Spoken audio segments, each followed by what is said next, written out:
stage is yours.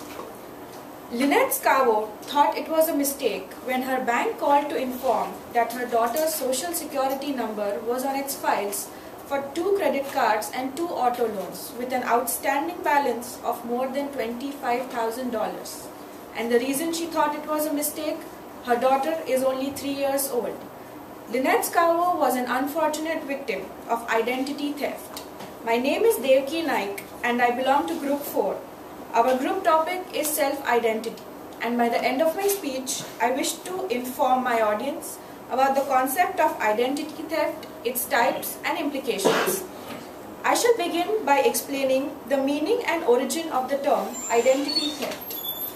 What is identity theft?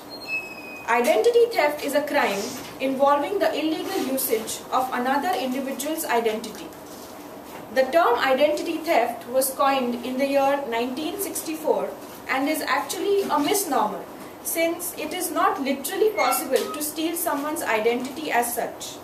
A more accurate term would be identity fraud or identity cloning, but identity theft has become commonplace.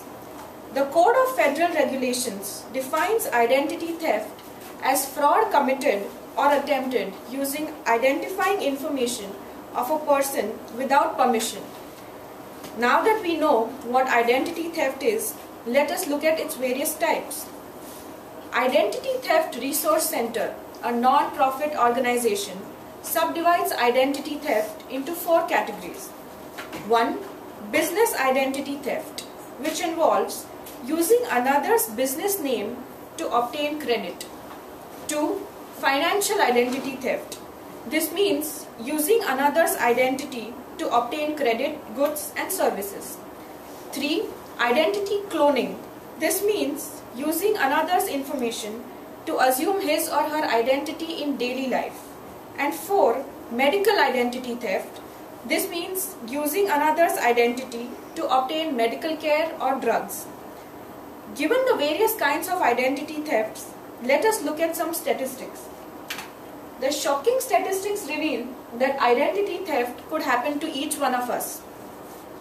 According to LifeLock, an identity theft protection company, 11 million Americans were victims of identity theft in the year 2009, one of the fastest growing crimes in the nation. Florida ranks as the worst state for identity theft with 22,000 cases reported in the year 2009. The new US Federal Trade Commission data shows that identity theft continues to be a top concern for consumers. The Commission released a list of top consumer complaints received by the agency in the year 2010, and for the 11th year in a row, identity theft ranked number 1. Florida has the highest per capita rate of reported identity theft crimes, followed by Arizona and California. Let us now learn about the implications of identity theft on its victims. Charlene Rambo is still haunted by the experience of being arrested twice.